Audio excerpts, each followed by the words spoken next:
बोलिए, किधर मेहनत कर रहे हो? तुम्हारी दिशा क्या है? अगर ऊसर को खोद करके उसमें बीज बो और खाद फैलाओ तो व्यर्थ ही जाएगा ना। भूमि उपजाऊ है कि नहीं, देखना होगा।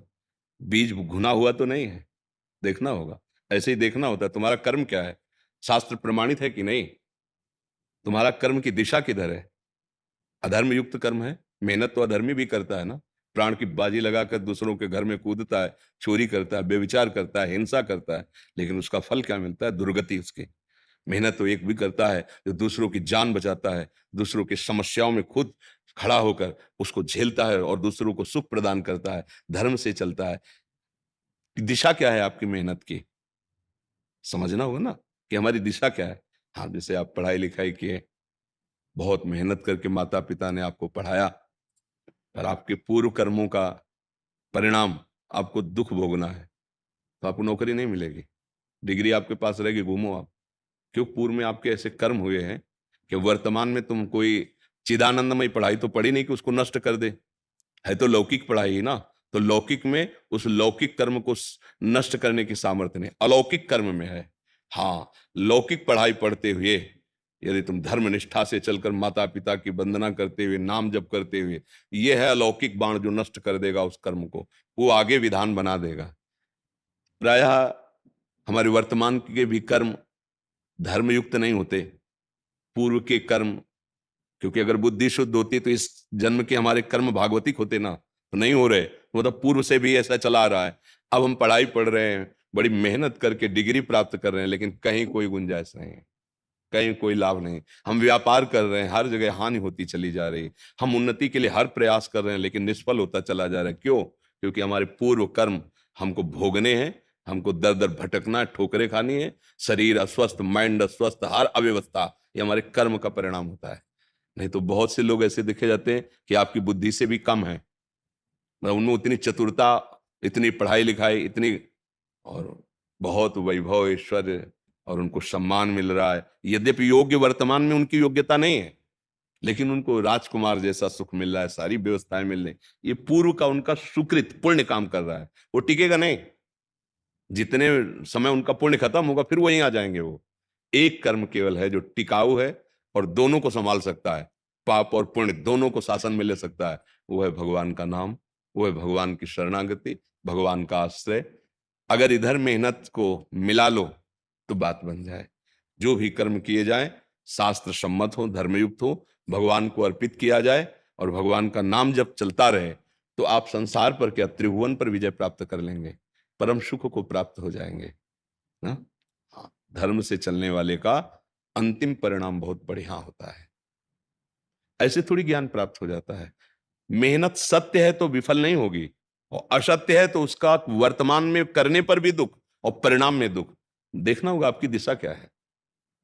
बस ये बात समझनी, अंदर से समझ जाओ तो समझ जाओ, नहीं तो अध्यात्म में अगर बुद्धि नहीं लगी है तो सब नाटकबाजी है, सब ढोंग है। अध्यात्म के बिना, भगवान की शरणागति के बिना, वो खुद भगवान कह रहे हैं ना, दैवी हेषा गुणमयी मम माया दुरत्या मामे वे प्रपद्यन्ते माया में ताम तरंति थे।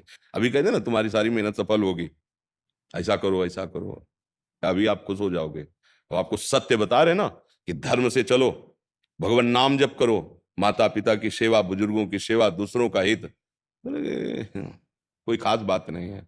हाथ धर दो, फूल फल दे दो, जंतुर बांध दो, या ये नाटकबाजी कर लो, अभी आपको विश्वास हो जाएगा कि काम हो जाएगा हमारा, महात्मा ने आशीर्वाद दे दिया। और किसी का काम बन गया हो तो बताना। काम बनना जानते हो किसे कहते हैं? ये अब दुख का लेस नहीं रह गया, पायो परम विश्राम। तो कह रहे राम सबान प्रभु ही कहो, कहीं विश्राम नहीं बच्चा। ये संसार चक्र में सब पिस रहे हैं। चलती चक्की देख के दिया कबीरा रोए, दो पाटन के बीच में साबित रहा न कोई। तो कमाल जी उनके पुत्र थे। तो चलती चक्की देख के दिया कमाल ठठाए, और रहाए सहारे कील के तो बाल न बाका जाए। समझ रहे ला? जो दाना सड़क के कील के पास पहुंच गया, घंटों चक्की घूमती रहे, उसका बाल बाका भी लेकर सकती। इस पूरी माया को चलाने वाला भगवान कील है।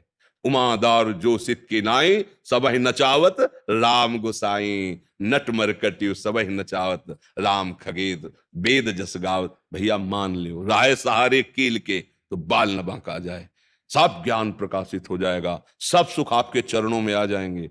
पर आपको पहले भजन करके कर्मों का विनाश करना होगा जो जमा है। तुम मानो या ना मानो, कानून जो है उसका दंड तुम्हें जबरदस्ती भोगना पड़े। कोई भोगना चाहता है क्या दंड?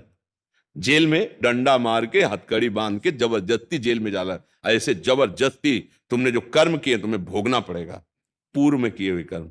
जैसे 10 साल से मुकदमा चल रहा है और आप बिल्कुल आचरण ठीक कर रहे हो, और आप कसम खा के कहो कि 10 साल से मैंने कोई पाप नहीं किया, तो कहेंगे हम अभी की तो बात ही नहीं कर रहे, मुकदमा तो 10 साल पहले का चल रहा है ना। वो जो किया उसको तुम्हें पूरी जीवन भोगना पड़ेगा। अब तुम्हें आयु जेल में बितानी पड़ेगी, कष्ट सहना पड़ेगा। अब वो लोग कहते गलत न्याय है, तो देखो यहाँ कानून है ना।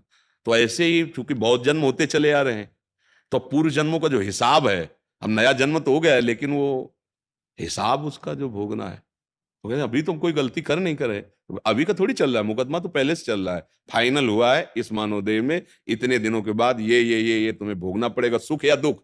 बिना चाहे आपके दुख आते हैं, कोई चाहता थोड़ी दुख।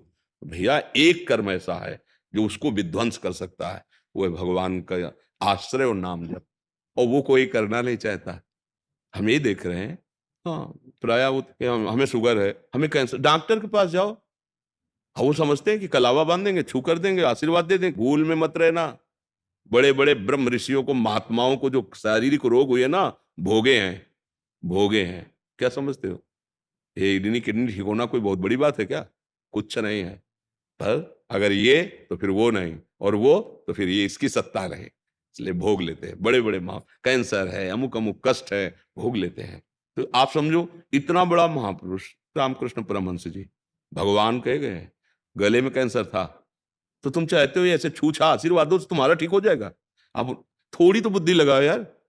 भाई जी हनुमान प्रसाद पोद्दार जी, विश्व का कल्याण करने वाली मूर्ति, आज भी उनकी कलम से जो लिखा हुआ है हजारों को साधक और सिद्ध बना रहे हैं, उनके वचन। उनके उदर में कैंसर था, भयानक पीड़ा, भयानक कष्ट सही।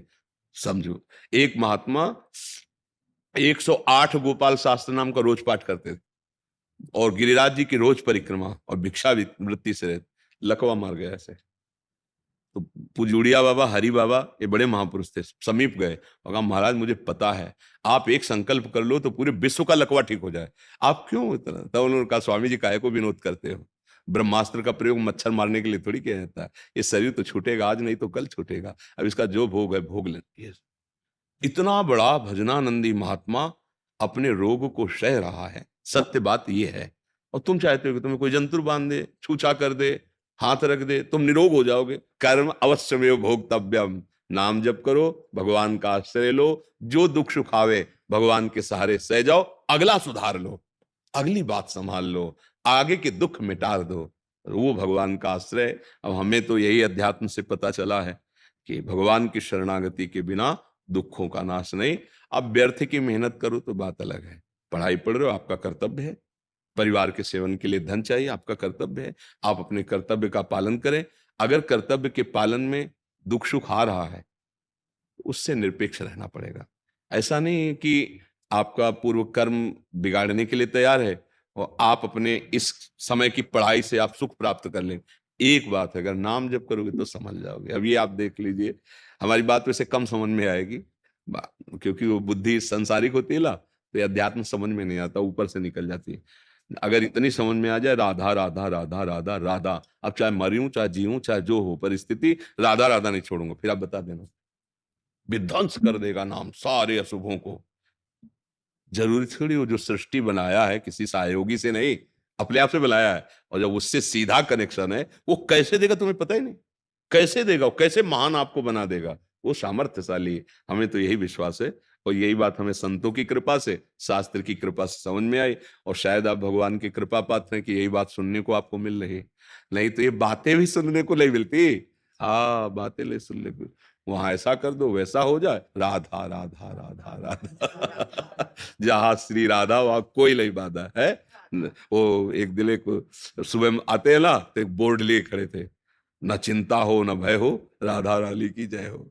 जब राधा राधा तो कोई चिंता नहीं, कोई बाधा है। और देखो दुख सुख तो सबके आते हैं जीवन में ना, सहो चुपचाप राधे राधे। हाँ बीमार हो तो डॉक्टरों से औषधि ले लो, अगर मन स्वस्थ है तो शरीर की बीमारी तुम्हें तोड़ नहीं पाएगी। और मन अगर ठीक नहीं है तो शरीर स्वस्थ भी है तो जलते रहते हैं, परेशान रहते हैं।